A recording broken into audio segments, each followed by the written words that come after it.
My name is Linda. I'm in my 50s, leading a leisurely life, juggling a part-time job and hobbies. My husband, William, celebrated his 60th birthday this year and switched to a contract basis, continuing his work at his own pace.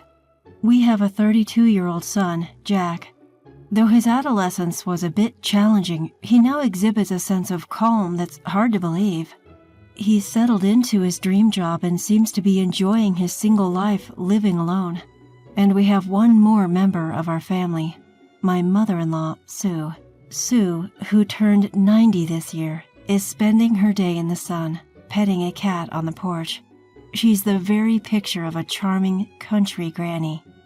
3 years ago, I was saved by this Granny Sue, and I think I'll tell you that story. I'm bringing my fiancé home on Saturday. One spring day, we received such a call from our son, and William and I were over the moon. After all, we'd always wondered when our son, who was at the right age, would get married. Of course, it's enough for us if he is happy, even without getting married. Still, we, who are likely to pass away before him, can't help but wish someone to be by our only son's side. Linda, I can't find any socks without holes. Oh dear William, look properly, and by the way, I prepared the macaroons for tea. What do you think? Macaroon? What's that? While we lead a rather casual life, we were bustling to make a good impression on the woman coming from the city. Meanwhile, my mother-in-law was leisurely drinking tea on the porch. Nice to meet you. My name is Nancy. The woman who came home with our son, Nancy, greeted us with a charming smile. The well-groomed black hair and white dress suited Nancy, who had a modest atmosphere, and we both had a good impression of her. Surrounded by the cake she brought us as a gift and macaroons, our first meeting went on peacefully. By the way, Jack isn't biologically related to you, right? Until Nancy started with that. Oh, you heard it from Jack. Yes, he has a different mother. It's a common question, so I answered as usual.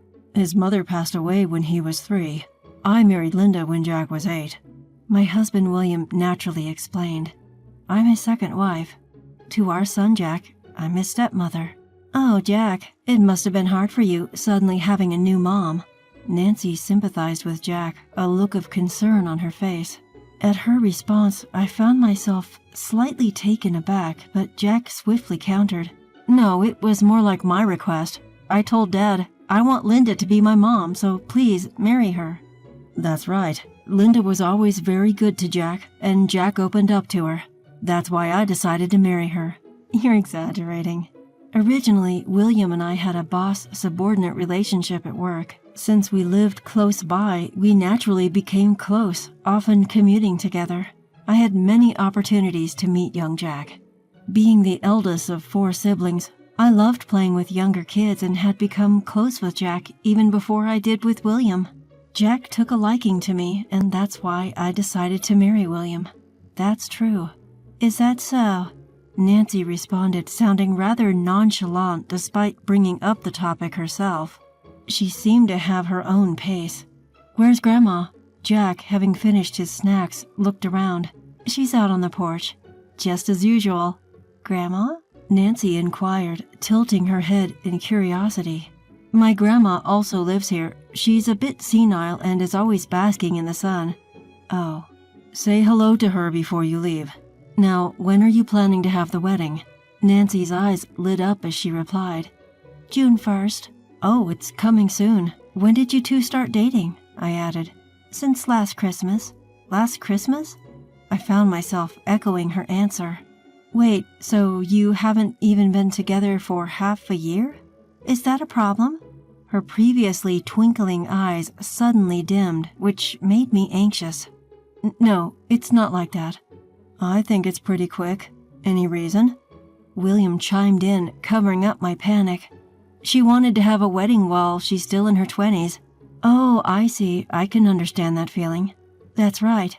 My parents also want me to get married quickly and have a child of their own blood. I see. There seemed to be an implication in her words. I wondered if I was the only one picking up on it. Well, you two are adults, so we won't interfere, but remember, both marriage and the ceremony are your responsibilities, okay? Yes, Jack nodded confidently. Nancy looked at him adoringly. I need to stop being so nervous about their young love and support them as a mother. Apparently, they had a hotel reservation for the evening, so they were leaving before dinner. Sue, Jack is leaving now, I said, tapping my mother-in-law, who was dozing off on the porch. How old is she? Nancy suddenly asked from behind me, causing me to jump. There stood Nancy, smiling sweetly. She just turned 87 this year. Oh, that's a relief then. Relief? What was she relieved about? Hey, old lady. Old lady? I was baffled by her transformation and being addressed as old lady. She was mocking my confusion. I have no intention of taking care of a stranger like you. Once you've seen us off, I'd like you to leave this house. Eh? You can attend the wedding, but know your place. Jack's too kind to say it, but I don't think he wants his stepmother pretending to be his real mother at his wedding. Nancy spouted venom and slowly approached me as if cornering me. Was her smile always this terrifying?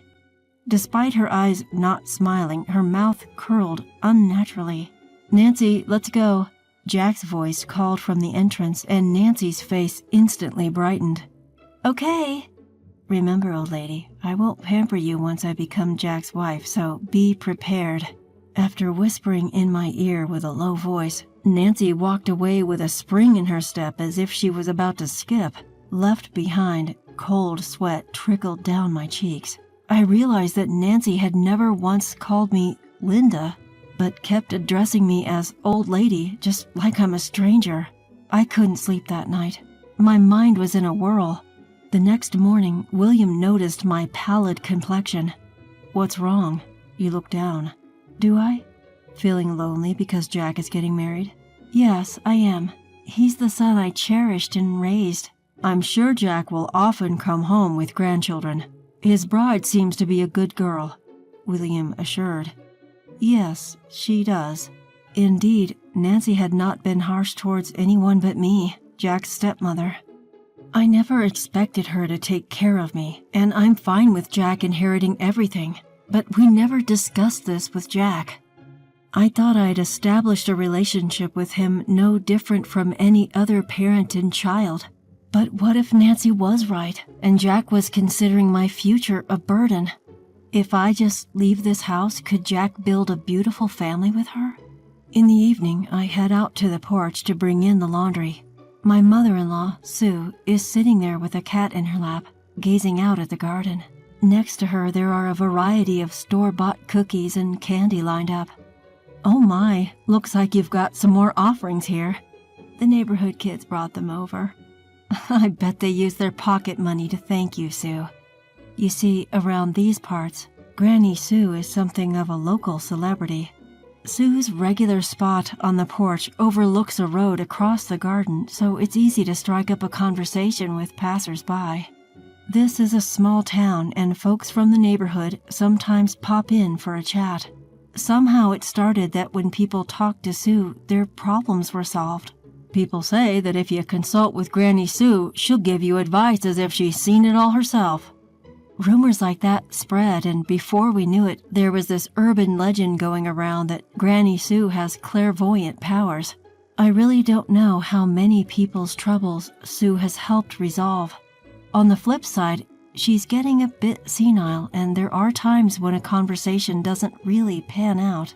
Still, everyone seems content when they leave, and some even leave thank you gifts like this, so she must be doing something right.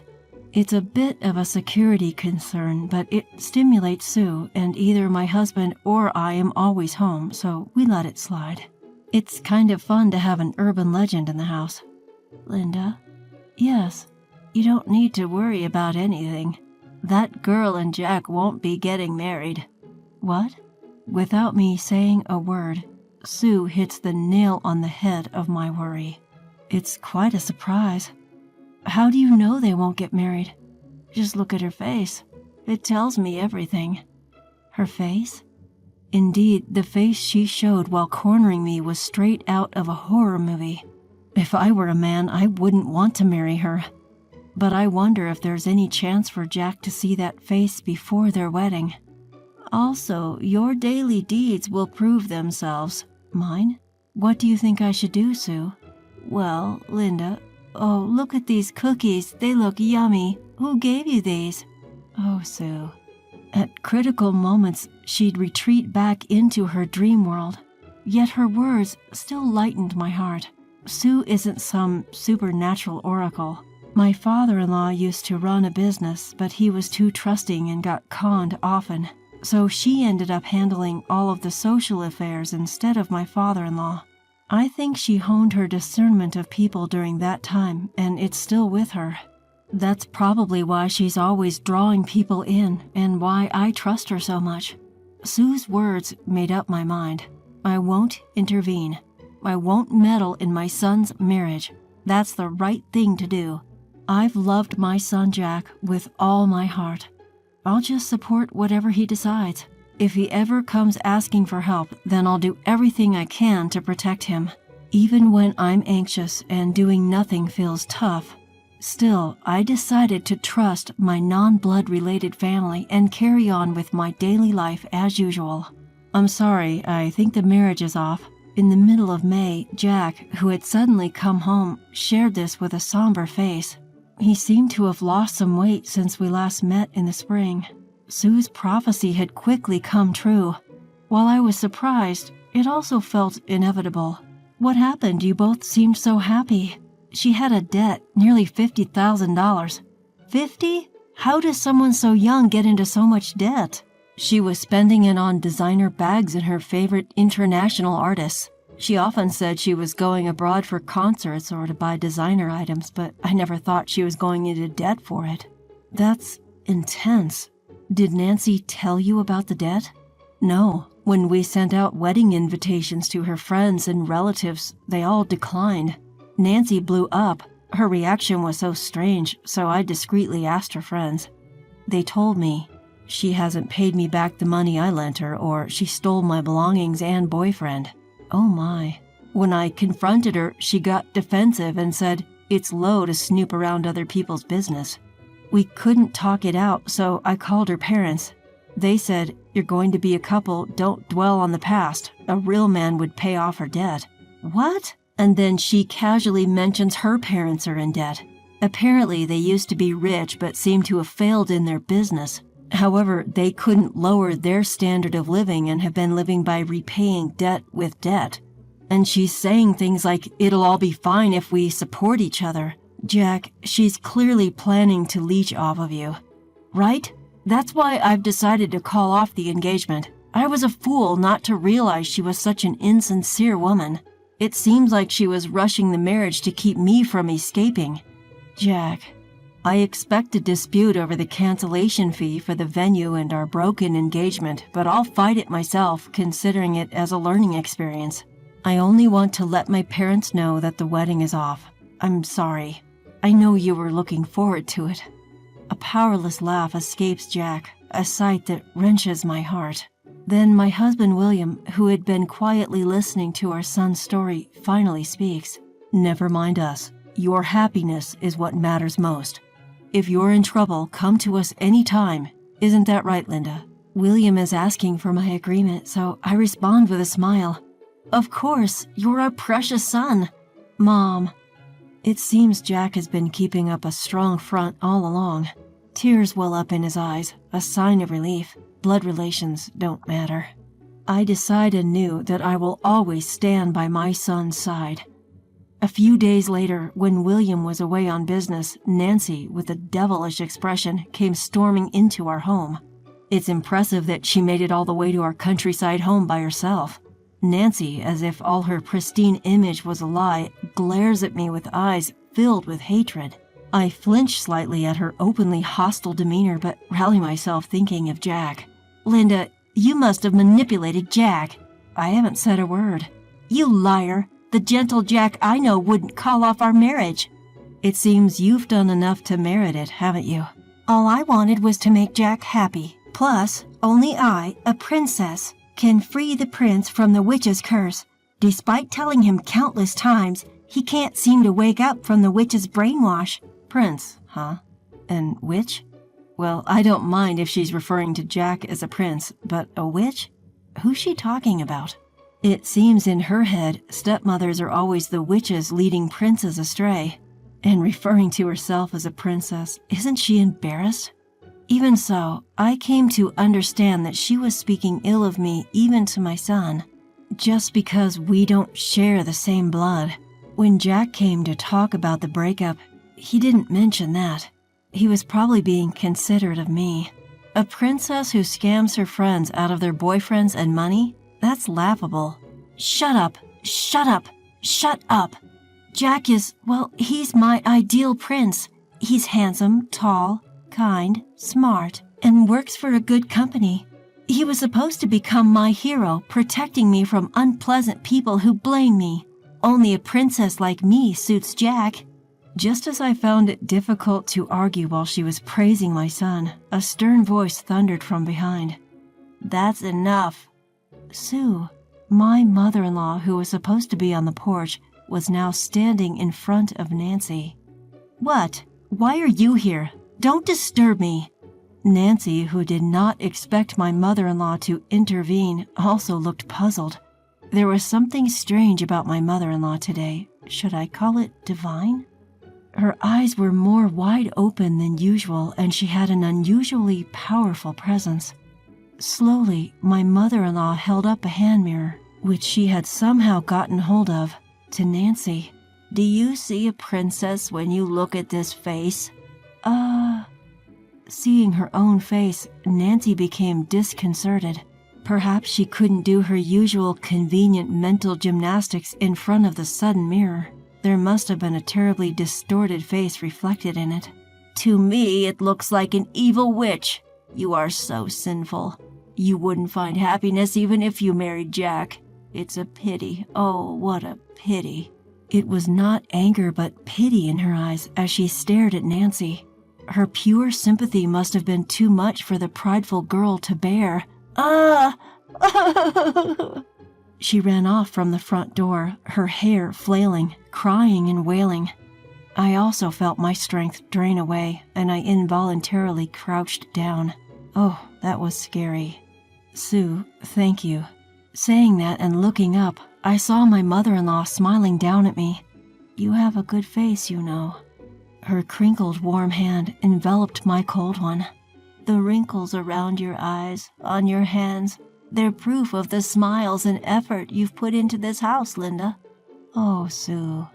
Indeed, my mother-in-law always recognized the effort I put in.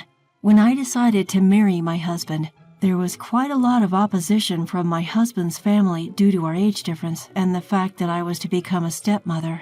But Sue was the only one on my side, saying, Linda's face shows her heart, her smiles are genuine, and her hands are those of a hard worker. That's why I became part of the family with my husband and son. Linda, my mother-in-law's clear eyes looked into mine. Is breakfast ready yet? I nearly lost my balance from surprise. It's almost time for dinner, so just wait a bit longer. With a face half laughing, half crying, I took my mother-in-law's hand this time. As he had promised, my son Jack managed to break off his engagement on his own. The cancellation fees for the wedding were negotiated to be covered by her side. Even though Jack managed it on his own, he had consulted a colleague at work who introduced him to a good lawyer. I think it's also a testament to Jack's ability to have built such helpful connections. Nancy never dared to set foot in this house again. When the discussion about the broken engagement took place, it was only her parents who were desperate to make Jack pay a large amount of compensation. She seemed to be out of spirit, as if her soul had been drained.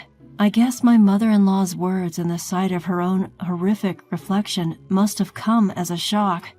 3 years have passed since then. Jack seemed to have become wary of women for a while, but it looks like he finally found a woman he wants to marry again. She's a nice person who positively reflects me as a stepmother, saying, "It's great that Jack has 2 wonderful moms." Sue looks pleased too, saying, "She has a nice smile." Over 90, Sue is still as cheerful as ever, soaking up the sun on the porch.